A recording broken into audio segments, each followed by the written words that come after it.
looking at it. Without looking. Okay, Be honest. Third caller, all right?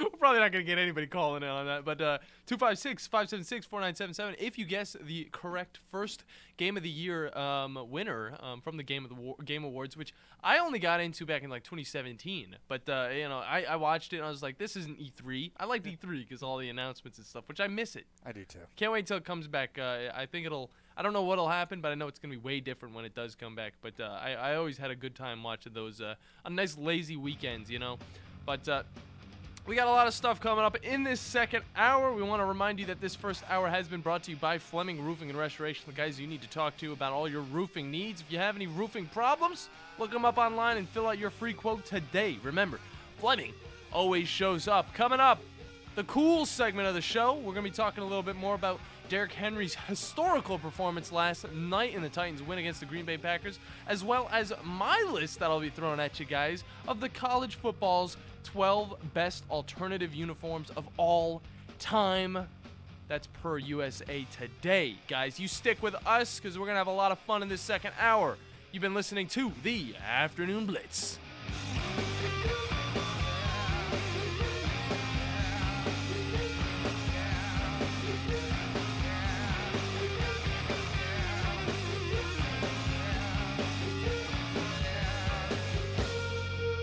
Do you have discomfort in your legs?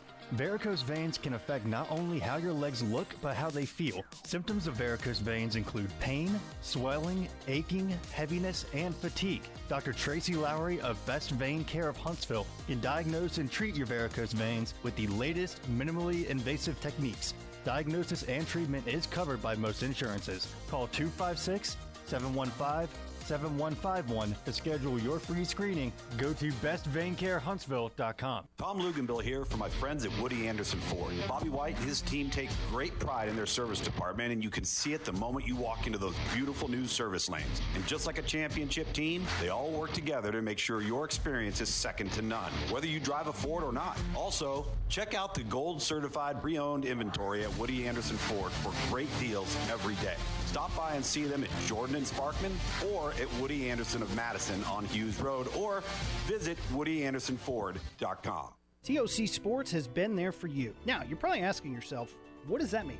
It means for more than 20 years, Alabama's largest orthopedic group has been there providing coverage and care to more schools and student athletes in the Tennessee Valley than any other group. It means whether you are the star football player, the all-region volleyball ace, or someone who hurt their knee in a weekend pickup basketball game, TOC Sports physicians are proud to have the opportunity to care for all your orthopedic needs. It means for parents, coaches, athletes, desk jockeys, or even weekend warriors, TOC Sports physicians continue to meet and exceed the orthopedic and sports medicine needs of our community. But most importantly, during these challenging times, we're here for you now and will continue to be here. So as long as there are players on the field, games to be played, and contests to be won, the orthopedic specialists from TOC Sports will be ready to help. We don't know what the future holds, but you can count on the TOC Sports team to stay committed to you so you can stay in the game. Call 256-539-2728 today and ask to see a TOC Sports physician. Check them out online, also Facebook, Twitter, and Instagram.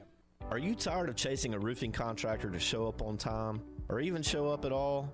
I'm Sam Fleming with Fleming Roofing and Restoration. Our motto at Fleming Roofing is we show up. Our goal at Fleming Roofing is to provide the reliable customer service that you deserve, and we have the resources to meet all of your roofing needs: residential, commercial, industrial, replacement, or repairs.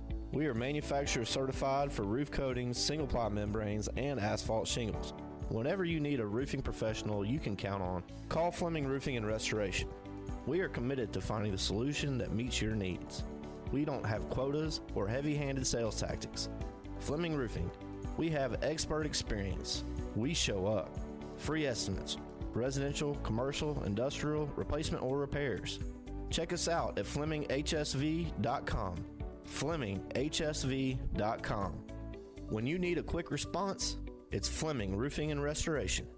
We show up. This hour of the Blitz is brought to you by Fleming Roofing and Restoration. Online at FlemingHSV.com.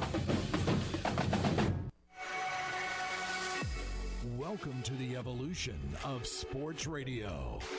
You see, in this industry, just like in life, everything evolves. Blitz. Call 256-576-4977 to make your audible for the Blitz. That man is playing Galaga. Thought we wouldn't notice, but we did. It's the Afternoon Blitz. Here are your hosts, Captain Cool and the Bandi Man.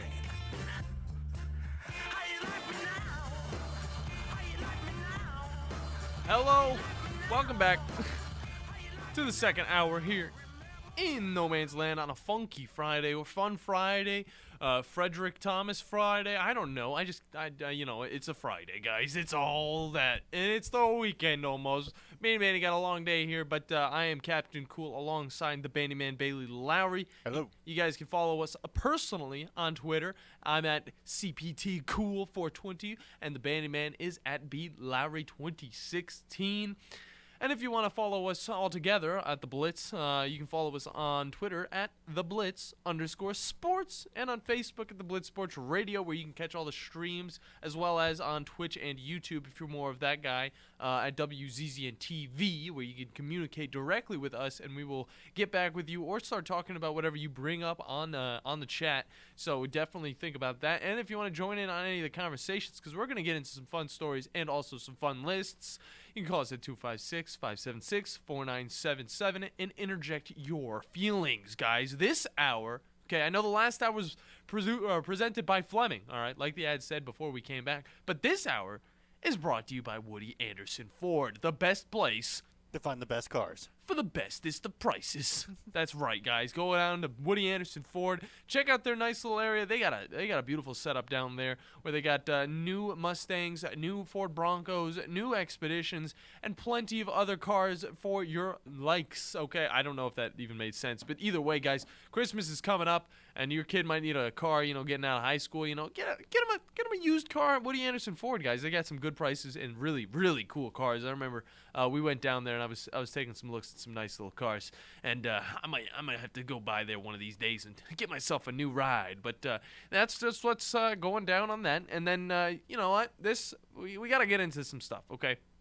I was talking about Derrick Henry. I've been hyping him up, okay? He did amazing stuff last night. It wasn't a crazy performance on the ground, but overall, this man did something that doesn't really happen, okay? We haven't seen it in 40 years, guys. But that's all coming up on What's Cool.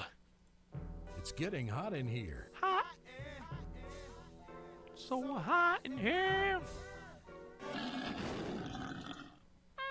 Spicy meatball. So it's time to cool down with Captain Cool. Boom, boom. You know what cool is? I don't know. You're looking at it. Yeah, that's right. You guys are looking at it. All right, let's get into it. Henry, the king Henry, former Alabama great, and now Tennessee great, just doing amazing stuff for the Tennessee Titans. You could say he is the whole team, but at the same time, with Ryan Tannehill doing what he's doing, I mean, it's just tough. Okay, we're going off of this Tennessee win last night. We've been kind of talking about it all day. We talked with Joe Hunk about it, and he had some good insight on all that's going on with the situation that's going down in some aspects. It's a good win, but at the same time, Todd Downing getting arrested with that DUI, not the best thing that could happen, especially for him after coaching such a great game. But it's all right. I think he'll be fine. You know what? Learn your lesson next time. You could actually hurt somebody doing what you were doing last night. But it's whatever. We're gonna look at Henry's performance because what a hell of a game, guys. Okay, he rushed for 87 yards. Okay, modest. That was good. Modest little rushing game. Okay, received for 45 yards, okay, with a clutch 42-yard reception to set up a big hopping throw by Henry to his tight end, Austin Hooper, which earlier on in the season we didn't get to see a lot of him actually performing. He didn't do anything that was game-changing, but now we're seeing a lot more from him. He had 2 touchdowns in this game last night, and he's shown himself to be a reliable tight end for one Mr. Ryan Tannehill. But we're not focused on him because we're looking at Derrick Henry because his performance is something we haven't seen in a long, long time. And I know we talked somewhat about something similar to this in a way. Okay, we talked about Christian McCaffrey doing something similar, but he had the 3, he had the, what is it? I'd say the hat trick in football.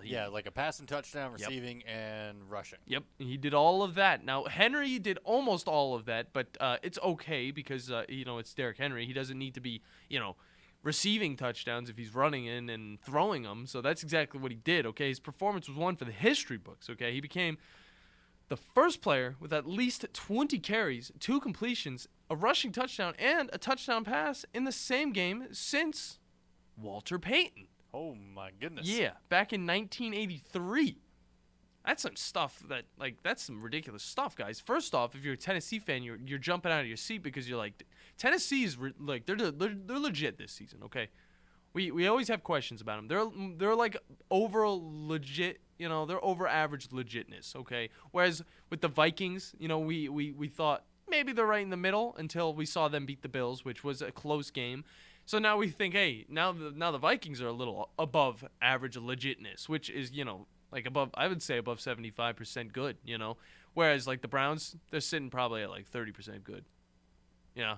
We need to see some more wins from the Browns to get them legit. But yeah, this is some amazing stuff by Derrick Henry because again, this stuff hasn't been seen since 40 years ago. And I mean, Peyton did this back in a loss to the Saints back in week 3 of the 83 season. Okay, and that was a loss. Okay, it was 34-31 in that game. But that was when the Bears Hall of Fame running back ran for 161 yards on 28 carries. He caught 2 passes for 27 yards and completed both of his 2 passes for 77 yards and 2 touchdowns. Insane stuff. You can see why Walter Payton was such a great player. Okay, back in the day, it was a different sport back then, guys. Just a completely different sport. So good stuff by Derrick Henry. I'd love to see what he's got to come, but you know what? It stinks that he kind of lost his offensive coordinator for a little bit, probably, Todd Downing. We're still waiting on some news from that. Bandi, again, if you see anything about him and his upsetting DUI charge, just let me know because I'll be going off on this list here in a second. But I wanted to get into the list because I want to take an in-depth look at some of these uniforms that we're going to be taking a look at, guys. We need to get to the point where we can have the pictures just popping up on the screen for you guys. That's one thing we need to do. That's whenever I know we'll make it, okay? When the studio is completed and we have all this stuff going, it's going to look nice on that stream. But make sure you guys are checking us out on WZZN TV, on Twitch and YouTube. Because, I mean, first off, you can't see these glasses anywhere else. That's one thing, the glasses that I'm wearing. Exactly. They're in the cool segment. You can't see this jacket anywhere else. I've never seen anybody wear this jacket. This is the 3rd time I've worn it on this show. I make a big deal out of it every single time. You thought I'd get through this show without making a big deal? Yeah, forget about it, okay? Because I'm wearing the cool teal purple jacket with a little bit of black and these sick big glasses. That's what I'm wearing right now. But let's get into this list, okay?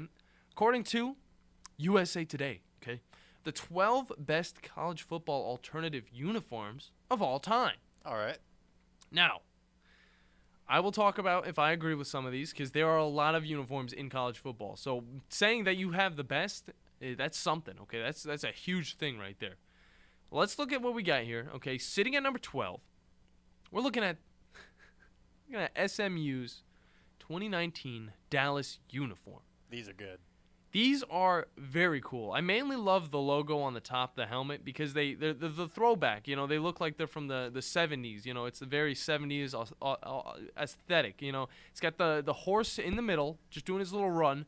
And I love them. Like, this is just the helmet alone. Other than that, I mean, you see the jerseys. It says Dallas on it. That's fine. It's a D with a horse in it on the helmet. So it's a really cool logo.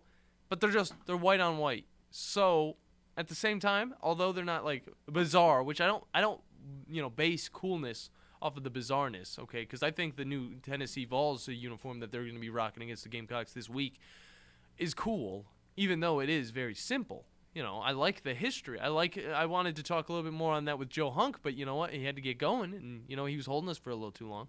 But that's fine. He's got amazing insight on everything Tennessee sports. But again, I mean, if you can make a uniform look cool without doing too much to it, I mean, all they did was change the helmet color to orange. Yeah. And Tennessee's looking fly. Okay, they did the thing with the black on black on black. That looked sick. I like that 10 times better than the other jersey they had if they just wore like the normal white helmet, which I had nothing against the Tennessee Vols helmet that had the black outline of the T. That was still really cool. But looking at this Dallas uniform for SMU 2019, I'll give this one a pass for now, but we got to see what else is on the horizon. So let's look over that little mountain ridge. Tulane, baby blues. Okay, so yep. Hard to go wrong. Whenever you add the baby blue color to any uniform, I mean, we see Ole Miss doing it. We see obviously the Houston Oilers did it back in the early 90s. I mean, we got beautiful jerseys from all types of teams that use the baby blue, and once you implement the baby blue, there's no going back. These guys rock the baby blue helmets with the dang wave. I hate the logo. That's the one thing. The logo's goofy. You don't like the logo? Tulane's got a goofy logo, man. Looks like it literally is a fighting wave. Like, who came up with that? That's so cool. I like it. I like the helmet. Other than that, the jersey, they were wearing away jerseys, okay? So, but their pants they were rocking, they were baby blue as well. I don't know. I really like, actually, the baby blue with the green that they rock with. So, I'll say this one. I can't say this one's better than SMU's, okay? But I do like the baby blue helmets. So I'll rock with that. But I won't rock with that weird-ass logo that they've got on that helmet. That thing's weird. That thing's scary. That thing's something you see in your say the word. Say the word, Bandi. Hallucinogen or hallucinogenic? Hallucinations. Hallucination? That's what it was. Okay, I was thinking about it for a sec. That's what you see in your hallucinations, okay? There it is. Before you see the light, you see the fighting green wave coming at you. Something you run away from in the back rooms, Bandi. Something you see in your nightmares. Exactly. Okay, moving on. Oh, we got Oregon. It's our first Oregon uniform. This one I actually like, okay? It's the 2016 Duck uniforms, where they kind of were going old-fashioned. They had the orange face masks with the white helmets with the green O on it. Again, Oregon is known for their outlandish uniforms that they just constantly are changing. This one, I've never seen, like, the orange that they have on the face mask. I don't think I've ever seen that. So this was very unique. I like how it tends to the duck with orange beak. They also had orange shoes and orange socks. The rest of the uniform, they just had plain white pants. But it did have the cool little duck on it, like the old-fashioned Oregon duck, okay? And then they had pretty cool jerseys in 2016 standards. I think they're still pretty cool today. But the way Oregon's kind of going with their uniforms, not a big fan of. I don't know. They're a little much. Plus the bird poop jerseys that they got, that they say the cookies and cream uniform. It doesn't. It looks like bird poop. Okay. Tom agrees. So there you go. You get Tom's second answer. But yeah, it's an Oregon Duck uniform. So it looks good. You get a lot of those, but this one was a little bit more unique. I like it. I like the 2012 uniforms and before. That's whenever like Oregon was like, oh, they're switching up their uniforms and it looks really cool. But they weren't going too crazy. I feel like now they're kind of out of ideas. But I like these ones from 2016. Yeah. Moving on. This one I'm talking about here, okay? 2010 had some nice stuff. With the Nike uniforms that were being implemented, we got to see Alabama actually change up their uniform for once. Do you remember that, Bandi? Whenever I do. Yeah, when they had the houndstooth or whatever on the houndstooth on the head and also the body with the numbers. The numbers had a little houndstooth on it too. This one, 2010 pit steel uniform. This one is sick. These are clean. I liked whenever Nike had these uniforms. This was like right before the Flywire. We saw that, you know, I'm a huge jersey buff when it comes to the details of Nike uniforms. So that I like the way that on these ones they had the little areas where it's like the cloth and then there's the mesh where the sweat can go through. So on this design right here, it looks blue and then dark blue. It looks even darker. And that I think is really cool. Also, the helmet is so unique. It's got the pit, and it's got like two hammers where the T is, and it's just very nice. I like it all blue. The helmet's really cool. I like the matte helmet. Okay. And the picture that I'm looking at is right next to West Virginia, and I've always liked West Virginia's alternate jerseys. West Virginia just has some stellar uniforms to say the least. So that's saying something. The numbers on it. How do you feel about the numbers, Bandi, man? I mean, let me see. Let me take a look at these numbers. Ooh. They're not bad. They're not. I mean, they're not. Yeah, they're not bad. But otherwise, the numbers are a little bit stale. I would say that's the worst part of it. Everything else looks fantastic. Well, I mean, I like a good, you know, like normal, you know, football number. You know, I think it's cool.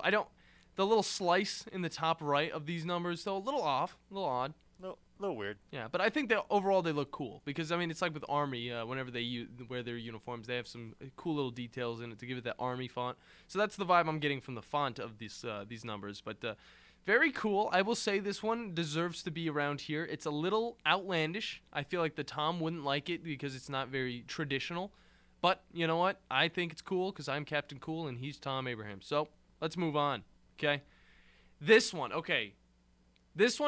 was like where my love for uniforms in college football really came from, okay?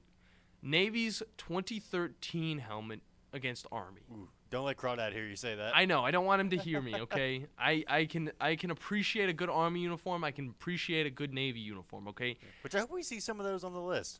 I know. Like the Army ones. Because they've had a couple cool designs back for some of these. God, What are you thinking about? I'm so dumb. Like what the not department games. That's dumb. Branch games. Yeah. I've seen. I used to really like the camouflage, the all like digital camo uniform that Army used to rock. So that was always cool. But the Navy uniform they used, okay. Say what you will about the helmets, guys. I've seen some. I had to play against some teams that actually started doing this type of thing. I guess it was a trend whenever high schools got a hold of it. But it was white on top, okay, a little blue line going across, and then a golden strip, a little thicker than that blue line, and then it goes back to blue. So it's a bunch of different colors on this helmet, but it just looks so good. It does. And I'm not even bringing up the uniforms because I love this uniform. I don't know what it is. But whenever you have black, yeah, I had to take off my glasses for a second. Whenever you have black mixed with like navy blue, I think that looks so slick, so cool. So I'll say this one. I'm gonna say this one's my favorite so far because this one has been my favorite for the longest time. I used to do graphics, like graphic designing of images and I used to do commissions for some college football players. Some Mississippi State. I remember some Mississippi State people reaching out to me. I got an Oregon guy that reached out to me one time too. But I used to just make some stuff just for Navy because I love this uniform so much and I thought it looked so good with just all the graphics that I put in it. But very nice. Just so cool. So cool. And now, like you said, Bandi, we got some Army. Okay, we do. 2019 Army uniforms, okay? Nice. I won't say this one's as good as the Navy uniform from 2013, but the 2019 one was pretty slick, okay? I had the nice camo green, okay, matte helmets where they weren't camouflage. It was just that nice green. You might see this. It was almost like a uniform. Yeah. You might see this on like a Toyota 4Runner every once in a while, this type of green, but it's not usually matte. These are matte, okay? And then they have the green pants with the United States on the side, okay? Every single helmet had something unique about it, okay? It had the different branches that they were in, I guess. I see the number. I don't know too much about all the stuff they do in the Army and also Navy, but they have the little numbers above the two swords that were going up on their helmets. I like them. I can't say they're my favorite. When it comes to away uniforms, it takes a lot to make them my favorite. And that's why I didn't like SMU's just as much. But, it's just how it is. Moving on. We got one that's very similar to SMU's in Colorado State's 2017 Colorado Pride, okay? Yeah, I've always liked these. Yeah. These ones are unique. I like the how it has the Colorado State flag logo on it. The C with the sun inside of the middle, I guess. I don't know exactly what that means, but still. But other than that, they're just white jerseys with more of the same, So I can't really say this one's that special. It probably is special to people who live in Colorado. But to me, as an outsider, I don't see much coming from this uniform. So I'm going to give this one a pass. I'm going to say this one's a pass. Okay. Moving on, okay. Florida's 2019 throwbacks. Now, this is I've always liked whenever Florida rocks the white helmet, but this is a little bit different. They didn't use that ugly F. Okay, they used their old-fashioned F in the circle, okay? I like the circle. I like the circle with the F in it. And I like the simplicity on the helmets, and I like how different the Florida's uniforms looked in this one because they were just blue with the stripes over the shoulders, showed a really old-fashioned look. I like that. The normal numbers, I like the boxy numbers. Like, people think because I like certain uniforms and they have weird numbers to it. I want to tell you, I hated Syracuse's numbers whenever they had the super tall ones to kind of resemble, like, the skyscrapers in New York. Mm-hmm. I hated those. But I like the uniforms. I like the uniforms. They use the Jumpman uniforms this season. And also, the helmets are so simple and so throwbacky that I like them. I'd rock that. I'd rock that look. Moving on. Speak of the devil. Ole Miss Powder Blues. Overrated. You're saying that. You're saying that because the game the other day, they were rocking some of these boys. Nah, it's just all throughout the years. Okay. You think it's overrated? Why do you think it's overrated, Bandy? Because every time we played Ole Miss, it was just whenever we would have the white uniforms on, they would always rock the powder blues. Just like, oh, we want to rock the powder blues when we get the W. Well, guess what? Y'all finally did. Yeah. Good job. Yeah. But I mean, I still hate that kind of color. The powder blue, yeah. The baby blue, fire. Well, I mean, it's similar to the baby blue in a way. Yeah, but it doesn't look as good. It's like that weird cross between. I guess it's like that weird middle point between baby blue and dark blue. Yeah. And I don't like it. I can see what you're saying. It is a little bit darker than baby blue. I like the way the helmets look. Okay. The jerseys, they're simple, they're blue. But I honestly really like the helmets. That's the main thing about these ones. And I mean, they usually play Alabama. If they're like at Alabama, they're wearing the baby blue powder blue helmets. Yeah. So and the white jerseys. So I got so tired of seeing it every year. It's all right. No, understandable. We see it a lot. It's like, yeah, just pull them out for other games besides us. Yeah. I don't care. Now moving on. Notre Dame gets pretty outlandish with theirs. Okay, Notre Dame's 2017 Newt Rockne tribute uniforms. These ones I love whenever teams use their helmet and make it look like, one of the leather helmets of the past, okay? These things were cool. The helmets were really cool. They weren't the gold that they are now, okay? But I like the way they implement just like the subtle detail to the old-fashioned leather helmet, okay? Yeah, like trying to make it look like leather. And I think they also had, I believe, his speech like on the shoulder pads too, if I remember right. Yeah, they do. I can see that actually on this. Okay, that's really cool. Yeah, his famous speech. We all know about it. I like this uniform. They do a lot of weird stuff though. With the Shamrock series, they do the Stadium series uniforms. They used to do the ones that were similar to like the New York Yankees style, which I like those. I think those are cool. But this one, a little bit simpler than most of the uniforms they wear on those like occasions. But I really the helmet is it's so nice. Mm-hmm.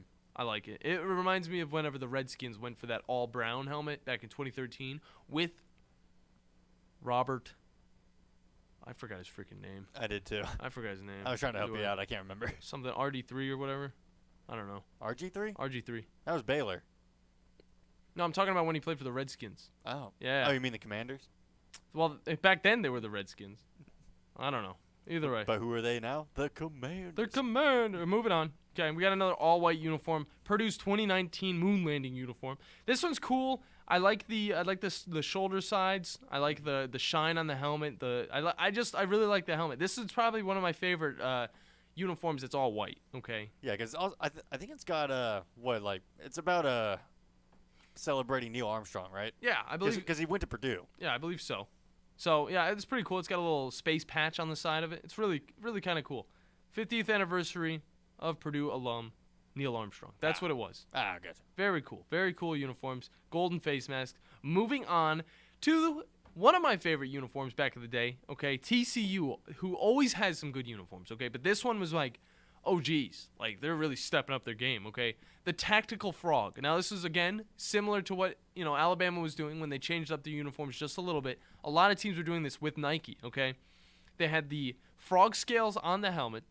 They had the little red strip on the helmet because they have bloodshot eyes. I learned that from Holes. Thank you very much. Yep. And then they have more scales on the pants and on the numbers. It's the subtle details that get me going, okay? And then, by the way, the helmets fade into black on the lower half of the helmet. This picture I'm looking at has one Mr. Andy Dalton. Yeah. So. I think I'm looking at the same picture you're looking at. You should honestly, those you can't really go wrong with the purple and black color scheme. It looks so good. No. Throwing in that white with the scales, too, is really, really dope. I liked it. I like this one a lot. Yeah. In a time where there was simple uniforms everywhere, I mean, we're looking at this picture with, got Oklahoma State on the other side just not looking that good. This is just, these jerseys were really ahead of their time. I mean, if you're playing, NCAA football still and you're not rocking those, I mean, what are you doing? What are you doing? That's the end of the list, though. TCU's 2010 Tactical Frog. That's valid. I'd say pretty valid. There's so many uniforms you got to get, in the list to make it valid, but I think this one, it shows a wide range of pretty nice uniforms, okay? Mm-hmm. Dating back to 2010. Yeah. Because they didn't want to go back before that. Either way, we got to hop into a break, guys. When we come back, the Bandi Man's going to have all the news on video games and his own list that I am looking very much forward to. You guys stay listening to this fun Friday version of the Afternoon Blitz. AVIQ, Who is AVIQ? AVIQ is audiovisual the intelligent way, where we put our IQ to work for your AV needs. With more than 100 years combined experience in audio, video, and automation, our team of experts is dedicated to one thing, helping you discover technological solutions that make your home special. Once you experience a game or a movie on one of our state-of-the-art home theater systems, you may never leave the house again. AVIQ can build the entire system for you or provide the quality components if you're a do-it-yourselfer. But AVIQ is more than just home theater and state-of-the-art sound systems. We offer a variety of control options for home technology. Energy efficiency, heightened security, and improved quality of life are all attainable through the automation of home systems. Intuitive and user-friendly control is our main priority in designing a system that meets your needs. Don't just take our word for it. You need to see it to believe it. Come visit us at our state-of-the-art showroom on University, just east of Jim and Nick's, across from AT&T, or visit aviqhsv.com. I'm here with Stan McDonald of the Stanton Law Firm. Stan, I guess you are the Stanton in the law firm. Yes, Wes, that's me, and we started the Stanton Law Firm so that myself and 4 other attorneys with me can help clients litigate, negotiate, and creatively solve legal and real estate problems. Now, Stan, you grew up on a family farm in this area and have made a name closing on houses and land with your closing company, Jacob Title. I grew up on a farm which used to be in the country. That, plus having closed on so many homes and farms, one of my colleagues started referring to me as a classic dirt lawyer. Now, I didn't know how to take that at first, that tag, but I realized that's exactly what I do and what I am. And I know the attorneys at Stanton Law Firm are regular listeners, and we plan to have you on periodically. You and I have seen have impacted this community. Stay tuned, and you may hear about friends like Steve Booker, Clarence Johnson, Thomas Boyd, and even a few of those offensive line hogs like Hoss Johnson, and maybe you remember some other of those guys too. I remember Clarence Johnson. He beat us one year. He was unbelievable. No representation is made that the quality of legal services to be performed is greater than the quality of legal services performed by other lawyers. With us today, Dr. Tracy Lowry of Best Vein Care of Huntsville. When we evaluate a patient and they indeed have significant venous disease, most third-party payers, private insurance, Medicare, require us to treat every patient conservatively at least 90 days. Conservative treatment includes increasing ambulation, elevation of the legs, and the wearing of compression stockings. It's very common for folks to come see us in March or April wanting to have their veins fixed before they go into swimsuits starting in June. When we see someone in March or April, they're going to require at least 90 days of conservative treatment before we can even go to the insurance carrier to get permission to treat their veins. So if you think you have a venous problem, now is the time to come in and get a free screening so we can determine whether or not you need something evaluated. If you have a vein problem or you think you may have a vein problem, now's the time to contact us at bestveincarehuntsville.com. The safety oath. Repeat after me. I will safely bring safety to my facility and keep it safe. I will safely keep my people safe. I will put safety first in everything I do, and I will safely do so with Grainger. When you think safety, think Grainger. Grainger's got over 100,000 safety products to help keep our facility safe and our people safer. When it comes to safety, Grainger's got your back. Call clickgrainger.com/safety or stop by. Grainger, for the ones who get it done. Listen to the wind blow, watch the sun rise. And welcome back, everyone, to the Afternoon Blitz here on the Tennessee Valley Blitz Sports Network. I'm your host, Bandi Man Bailey Lowry, joined across the glass by Captain Cool John Abraham. Yo, yo, yo. He's also going to be joining me tonight live at Buckhorn High School, so be sure to check it out where we will be doing play-by-play and color for Buckhorn Varsity Boys Basketball live tonight. At 7:30. Yep. Is going live versus Grissom High School. Should be a really good matchup, too. That will be a very good matchup. And a little surprise on the stream because we are now in the play-by-play segment. Heck yeah. I brought my old jersey back, my old UAH jersey. Whoa, I've only seen that a handful of times on you, buddy. Yeah, because it actually turns out that the Rainbow Six team has a match this weekend. Oh. That's the game. That's the game I was on. Real? Okay. Yeah, Rainbow Six Siege. We were on the Charger Yellow team, and that squad. I mean, I loved playing with that squad. It was considered a third team because it goes Charger, blue, white, and then yellow. Yeah. Which I never know where the yellow came from. We just had to throw a third color in there anyway. Yeah, the yellow, that doesn't make any sense. But you know what? It's gaming. But so it was a great squad. Those were all great matches. But moving on into the segment of the co-creator of Sonic the Hedgehog has been arrested. See? Pokemon Scarlet and Violet have launched today, Generation 9, and by God, this is probably the most broken AAA Pokemon title we've ever had. Not in a good way. It is riddled with bugs. And I've changed my mind. Instead of ranking the last Game of the Year awards from the last 10 years, we're doing of all time. Oh, yeah. And I got a little curveball thrown in there. That's all coming up here on the E play-by-play. Little curveball. You mean like is 2003 Slugfest on there? Oh, I wish. Time to catch up on Even one Game of the Year in 2003. I need to look that up. With the Bandi Man. Because I don't think the 2003 year winner is on my list. But quickly moving on. Yeah, Sonic the Hedgehog co-creator Yuji Naka has been arrested for suspected insider trading for an investment made while working at Square Enix. So, there's going to be a new Dragon Quest mobile game coming out. Okay. And Yuji Naka was one of the main people like spearheading it, like working on the game and creating it. Now, what he did, it partnered with Square Enix. It's going to publish under Square Enix, obviously, because it's a Dragon Quest game. It's their license. It's their property. Mm-hmm. The thing is, Naka invested a lot into the stock of his own company before the merger with Square Enix. Sheesh. Before it actually happened and before the game got announced. And with that, he has been investigated. I need to look right here.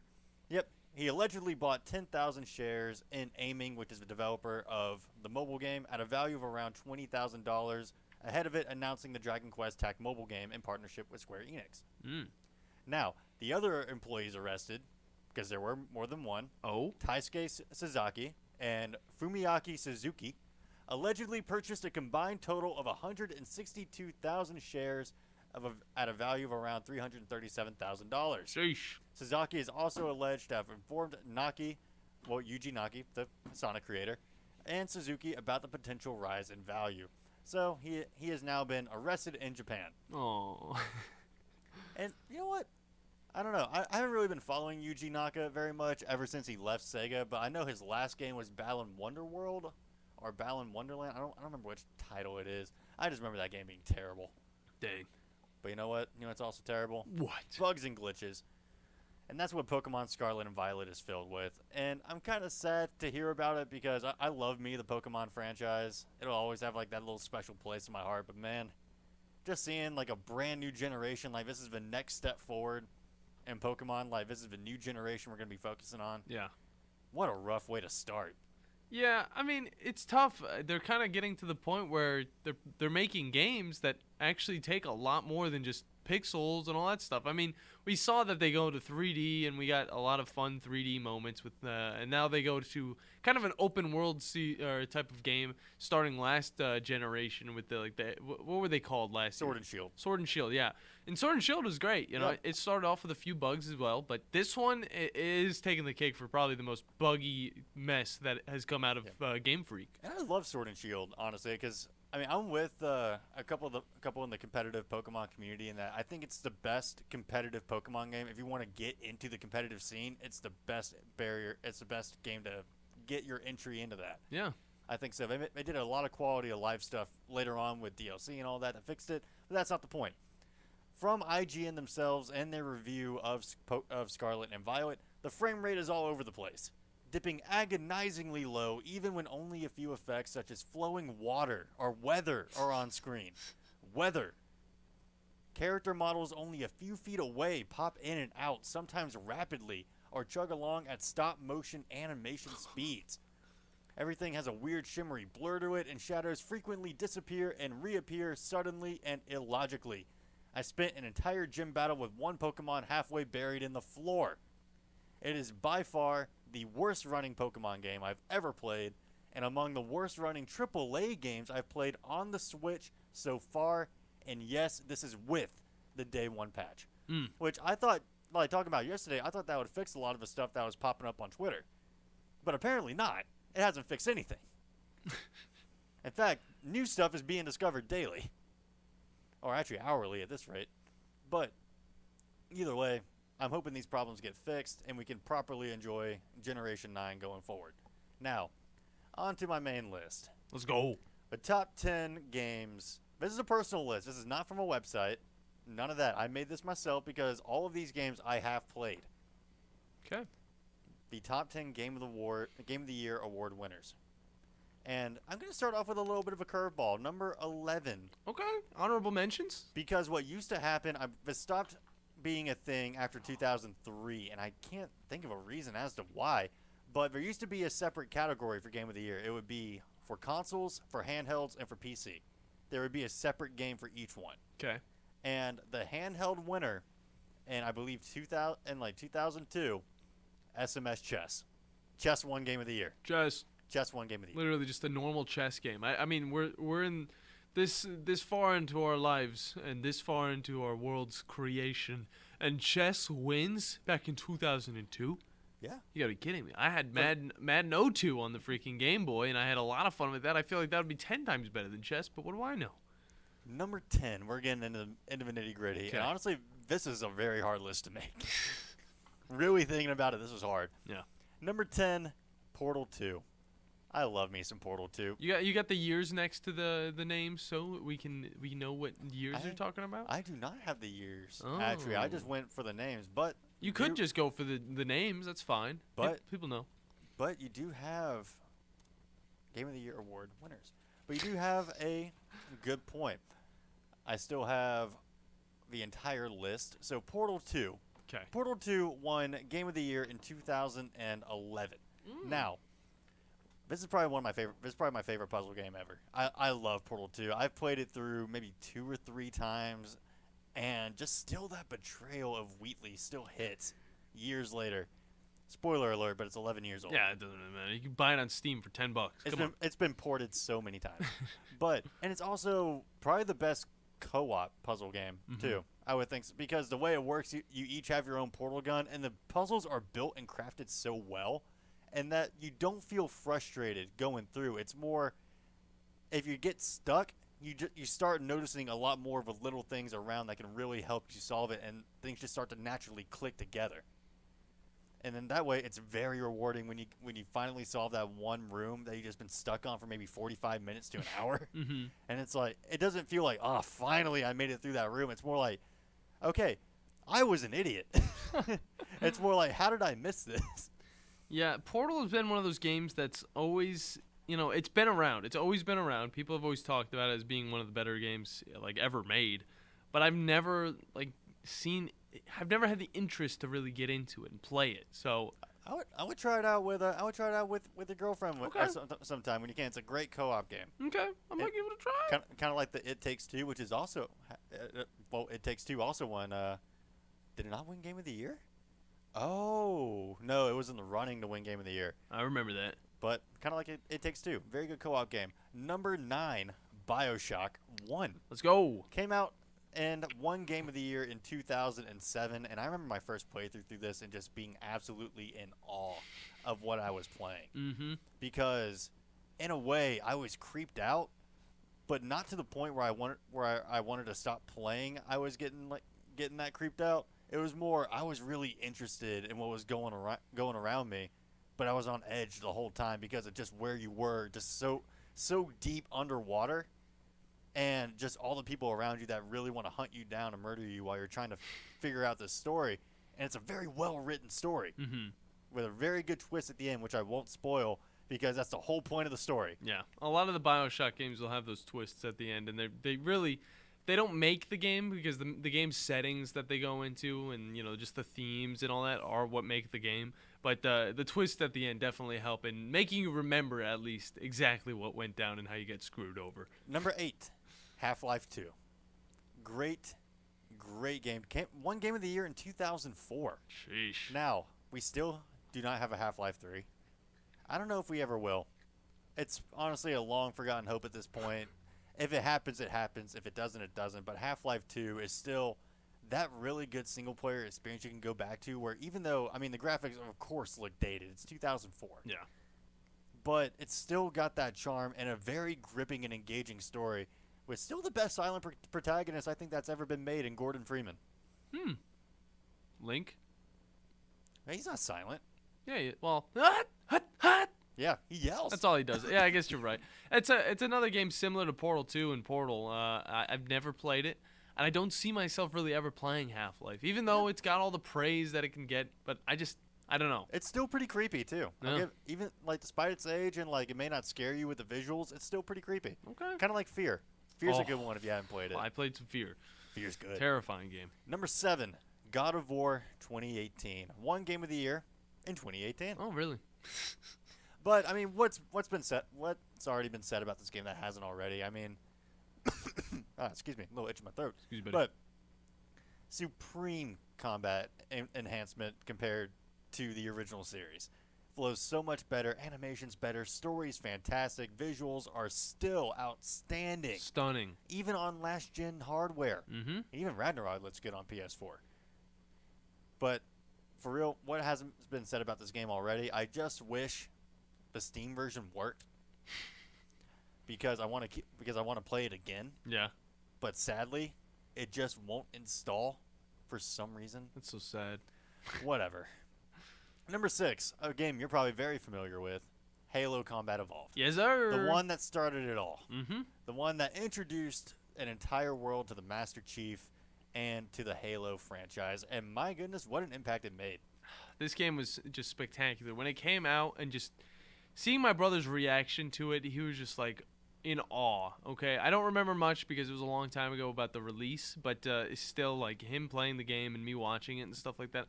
I was just like, this game is so big. It's so like well like crafted. Every little detail is just sticks out to you.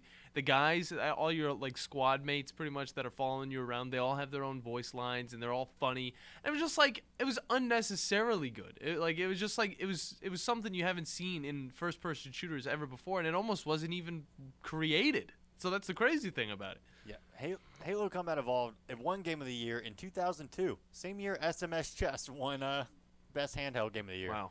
But Combat Evolved, again, it's already made its mark not only on the FPS genre as a whole, but in gaming as a whole. I mean, for sure. There aren't a lot of people out there who don't know what Halo is, or at least know what the or at least know. Okay, yeah, that's Halo. Like when they see a picture of the Master Chief. Yeah, it's either they say, "Oh, that's Master Chief," or "Oh, that's Doom Guy." Oh, it's Halo. And if they say Doom Guy, you just kick him out of the car and continue to drive. Oh, is that the guy from Doom? Oh, it's the guy from Fortnite. Number 5, Super Mario Galaxy. Nice. This one Game of the Year in 2008, and I will say, I remember playing this on the Wii back when I was a kid and just being absolutely in awe of what I was playing. Big game. Yeah, because, I mean, it's just a Mario game of that scale hadn't been done before, and the platforming and level design was so good. Yeah. And the music was so good as well. I just didn't want to stop playing. Yeah, and the last time we got a game like that was the Sunshine game. Oh yeah, Sunshine. Mario Sunshine on GameCube. Man, good times. Good times, great times. That hotel and that manta ray though, that on that one level can just absolutely bite it. You always gotta have that one either level or area that's just terrible, because that's similar with Legend of Zelda in the fact that there's like the water worlds and stuff. Terrible, horrible. Number 4, GoldenEye 64. Hey. Now, all the games above this are all going to be single player focused games, but GoldenEye 64, again, I mean, probably the best shooter on the N64, one of the best shooters ever made. Yeah. Amazing soundtrack, especially for the time. Like that menu theme did not need to go as hard as it did.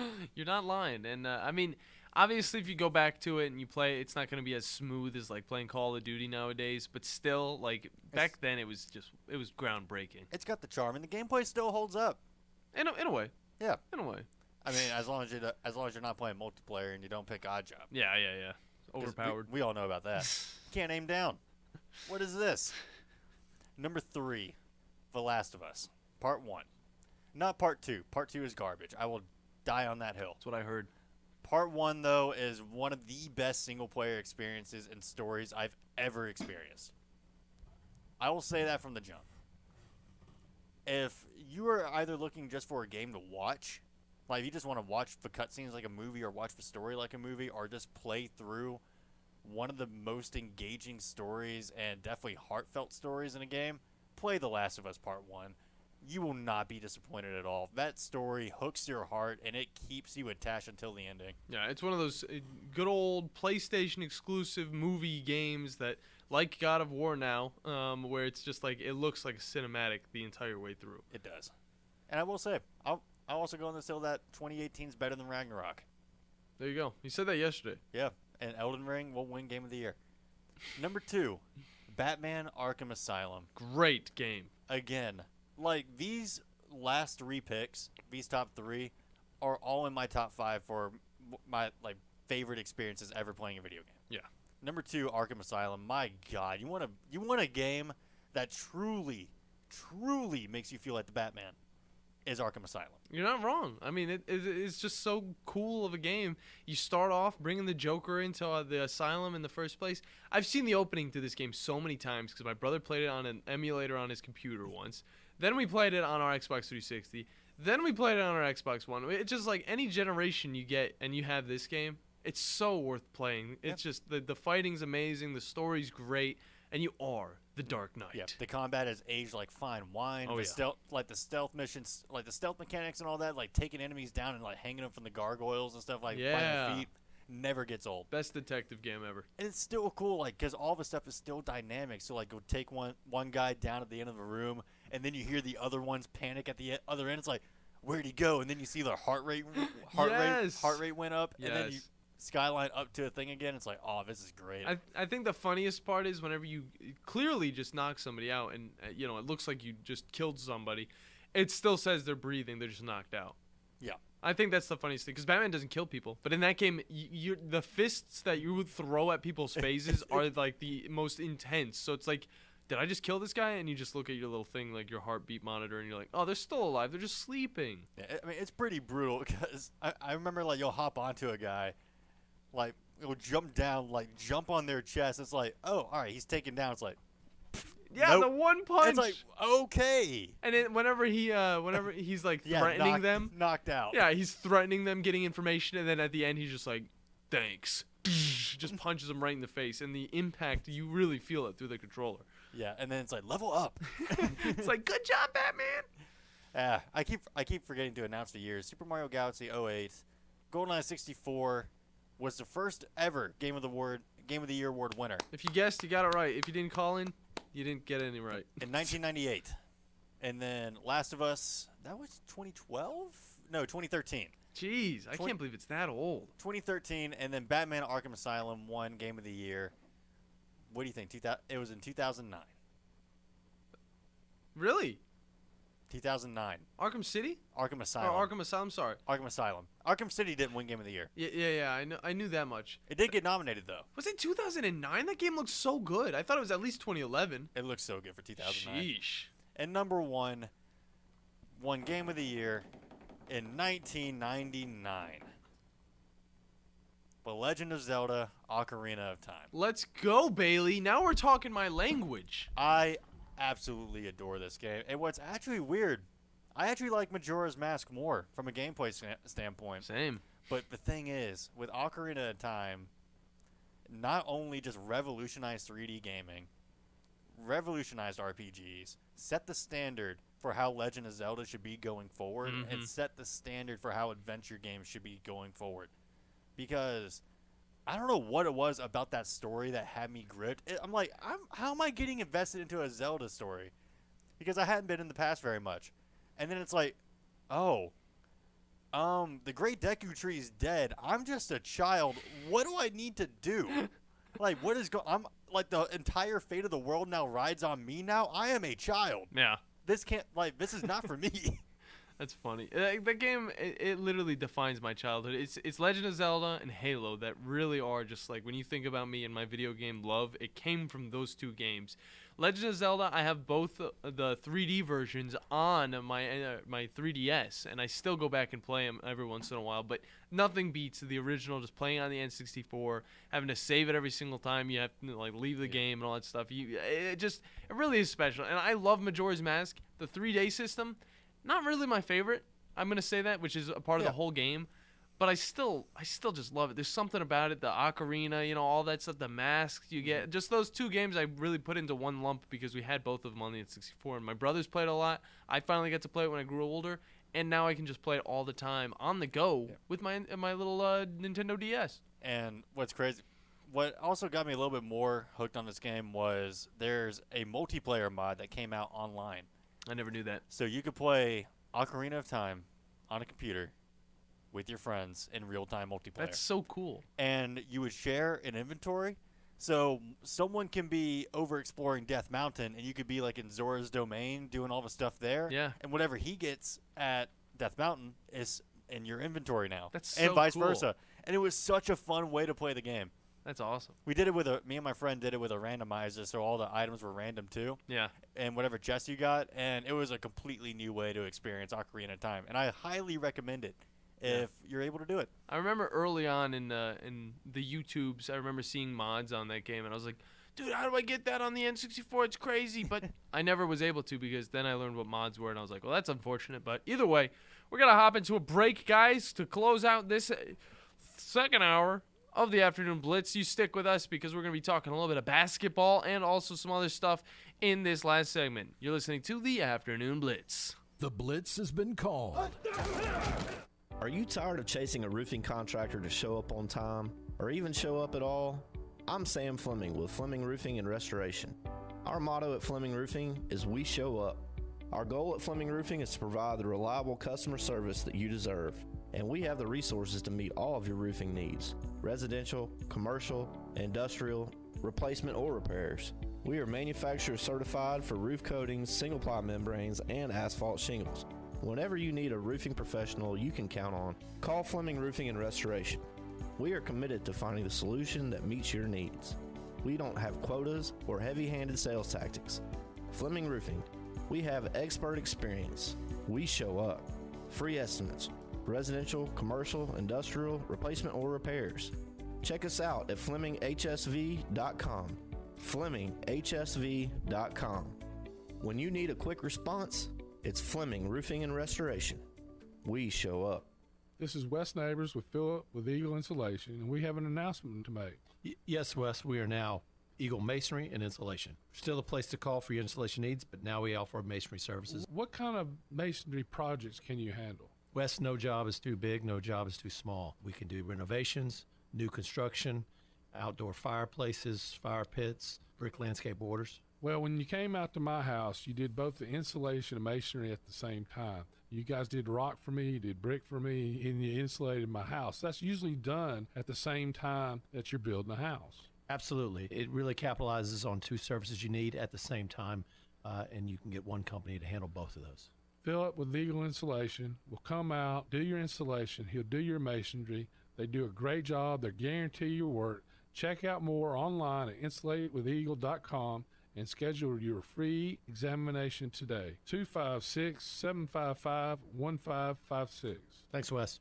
Here's Bobby White from Woody Anderson Ford on their service department. President's Award winner 2 years in a row. That's only given to the top 10% of Ford dealers in customer satisfaction. So we're very proud of the service department. And our body shop. If you happen to get into an accident, which not a lot of people just want to go down and see a body shop. If you get into an accident, award-winning body shop. We have the state-of-the-art paint booths back there. They're waterborne paints that we use, friendly for the environment. We've got our production system, the way things are in and out. We have the fastest cycle rate in town of getting your vehicle in, getting your vehicle out, and assured that it's fixed right. We take pictures before it's wrecked, and not only after, but we take it as we're putting the parts on.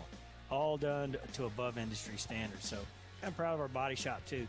Don't forget our parts department. So if you happen to need parts, performance parts, or just parts if you're a weekend mechanic. Woody Anderson Ford, located at the corner of Jordan and Sparkman, as well as Hughes Road and Madison. You can also check out the great deals at WoodyAndersonFord.com. TOC Sports has been there for you. Now, you're probably asking yourself, what does that mean? It means for more than 20 years, Alabama's largest orthopedic group has been there providing coverage and care to more schools and student athletes in the Tennessee Valley than any other group. It means whether you are the star football player, the all-region volleyball ace, or someone who hurt their knee in a weekend pickup basketball game, TOC Sports physicians are proud to have the opportunity to care for all your orthopedic needs. It means for parents, coaches, athletes, desk jockeys, or even weekend warriors, TOC Sports physicians continue to meet and exceed the orthopedic and sports medicine needs of our community. But most importantly, during these challenging times, we're here for you now and will continue to be here. So as long as there are players on the field, games to be played, and contests to be won, the orthopedic specialists from TOC Sports will be ready to help. We don't know what the future holds, but you can count on the TOC Sports team to stay committed to you so you can stay in the game. Call 256-539-2728 today and ask to see a TOC Sports physician. Check them out online, also Facebook, Twitter, and Instagram. Tom Abraham here for my friend Brian Hamaker and his team at North Alabama Mortgage. Look, buying a home is the biggest purchase you will make in your life, and it can be a bit intimidating, so you want people that can help walk you through the mortgage process and get you the best deal possible. That's what North Alabama Mortgage does, and they do it in Alabama, Tennessee, and Florida, from first-time purchases to refis, conventional, VA, FHA, and USDA loans. They have the solution at North Alabama Mortgage. Visit NorthAlabamaMortgage.com to learn more. That's NorthAlabamaMortgage.com.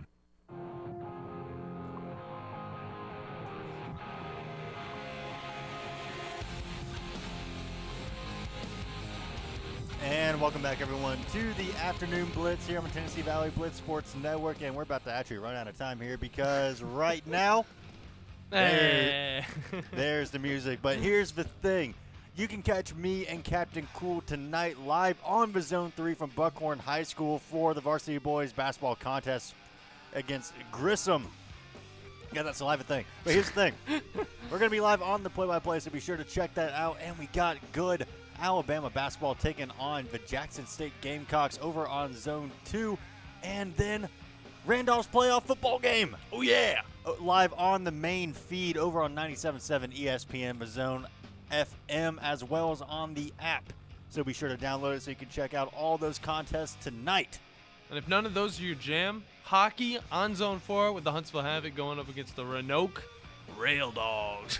Indeed. So you know what? Check all those out. But for the Bandi Man, for Captain Cool, and on for the Afternoon Blitz, we've been live. Thank you for joining in, and we'll catch y'all tonight, everybody. With us today, Dr. Tracy Lowry of Best Vein Care of Huntsville. When we evaluate a patient,